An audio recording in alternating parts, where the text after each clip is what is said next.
Right, Forest fans, Max Newton here, giving you a quick preview of Nottingham Forest 0, Everton 1 on Talk Forest TV. Hit that like, comment, subscribe. Don't know what to make of that at all. That's got to be the worst 90 minutes of football that we've seen under Steve Cooper. That was football reminiscent of Houghton, where there's just incompetence in every single position on the pitch, from back to front. Ball being given away, players hanging on to the ball for too long and getting robbed, passes just going nowhere, passes being played straight out of play, the defenders not closing down, not getting tackles in, not winning the ball. Just absolutely dreadful. Like I say, it's the worst. That's the worst we've seen at Forest. Even games where we've been battered and where the teams have dominated possession and beat us. That's the worst we've seen in 2.5 years. Definitely the worst seen in the Cooper by a mile. Everton, what they did was they closed us down. They got stuck in and they closed us down, and we couldn't cope. We kept playing ourselves into trouble. Little triangles, but playing to somebody that's got 3 players on him and losing the ball. I don't think you can really put today's performance down to formation or tactics, when just every single player on the pitch just played incompetent, brain dead football. Yeah. That's about it really. Like, the best thing about the whole day was the cheese and beetroot cobs at half time, where Linda Newton did another marvellous job on that. Now I've got to drive back to Sheffield through, I think, snow and freezing fog when I get to South Yorkshire, so wish me luck.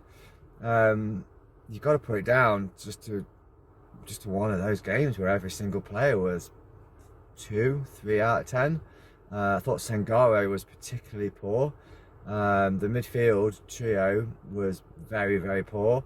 Ryan Yates wasn't in the game at all first half.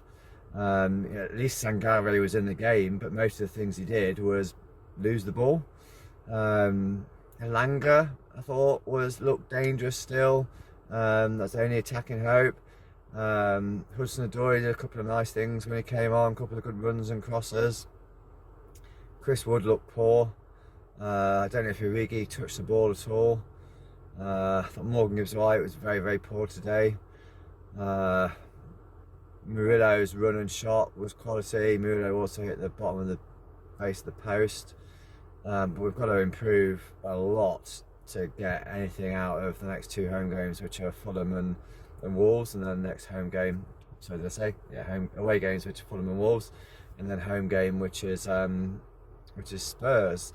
I think a game where we really miss Brennan Johnson, because at least if we're like under pressure or not having much of the ball, we can push the ball down the wings and into the space, and Brennan runs onto them and makes something happen. Massively missing Taiwo, who can also make things happen on himself. I think I like Wood, but he didn't put himself about enough today. Didn't win the ball up and hold it up enough today, and he's not going to do anything on his own, whereas Taiwo can do something on his own. Bolly was poor first half. I don't think he won a single header against that Beto. Felipe should have been very lucky, very, very lucky to stay on the pitch and not be sent off. Brilliant Jordan Pickford 2-foot sliding challenge late on, when Elanga might have the ball and score a goal.